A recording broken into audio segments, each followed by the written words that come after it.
ശൂദ്രൻ. വല്ലതും കഴിച്ചിട്ട് ദിവസം 2 ഉച്ചയ്ക്ക് മുമ്പ് എന്തെങ്കിലും കൊണ്ടുവരാമെന്ന് പറഞ്ഞിട്ട് പോയ ആ മണ്ടൻ ഷേരുവിനെയും കാണാനില്ല. അതെന്താ അവിടെ എഴുതി വച്ചിരിക്കുന്നത്? ഇറച്ചി തിന്നുന്നവർ ശ്രദ്ധിക്കുക, കൂടുതൽ വിവരങ്ങൾ അടുത്ത കല്ലിൽ. അടുത്ത കല്ലോ? അതായിരിക്കും. തടിച്ചുരുണ്ട മുയലുകൾ, ബാക്കി അടുത്ത കല്ലിൽ. എൻ്റെ അമ്മേ, എവിടാണാവോ മുയലുകൾ? കൊഴുകൊഴുത്ത മാനുകൾ, ബാക്കി അടുത്ത കല്ലിൽ. ചുമ്മാ കൊതിപ്പിക്കാൻ ഓരോന്ന് എഴുതി വച്ചോളും. ഷോ. അല്ലെങ്കിൽ കാട്ടുപോത്തിന്റെ ഇറച്ചി.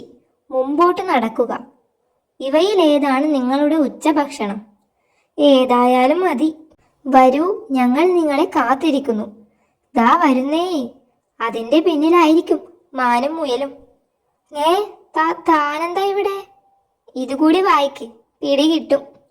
ഇതിലേതെങ്കിലും നിങ്ങൾക്ക് കിട്ടിയാൽ ഇത്തിരി ബാക്കി വച്ചേക്കണം. ഞങ്ങൾ 2 ദിവസമായി പട്ടിണിയാണ്, ഷേരുവും സൂത്രനും. ദയ തോന്നി ആരെങ്കിലും വരും സൂത്ര. ഒരുത്തനുമില്ല. ഉത്തരവാദിത്തം. പോത്തിനെ പിടിക്കാൻ ഒരു കുഴി ഉണ്ടാക്കി തരാൻ ആ തുരപ്പനോട് പറഞ്ഞിട്ട് ആഴ്ച 1 ഇപ്പൊ ശരിയാക്കി തരാമെന്ന് പറഞ്ഞ് പോയവന്റെ അഡ്രസ് ഇല്ല. തുരപ്പൻ പണി തീർത്തിട്ടുണ്ടാവും സൂത്ര. തീർത്തെങ്കിൽ നമ്മൾ അറിയണ്ടേ?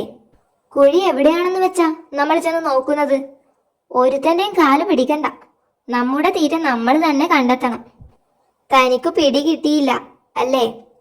വള്ളിയുടെ മറ്റേ അറ്റം താൻ പിടി. ഇനി പൊക്കിക്കോ. താഴെ മുയലുകൾ വരുമ്പോ താൻ വള്ളി വിടണം. ബാക്കി ഞാനേറ്റു. പക്ഷേ താൻ ഇങ്ങനെ നിന്നാൽ ശരിയാവില്ല, ഒളിക്കണം. ആ ചെടിയുടെ പിന്നിൽ പോയി ഇരിക്കി. ഇവിടെ മതിയോ? സൂത്ര, കുഴി. അല്ല, ഇവിടെ ഇരിപ്പാണോ? കുഴി തീർത്തിട്ട് ഞാൻ എവിടെയൊക്കെ അന്വേഷിച്ചു.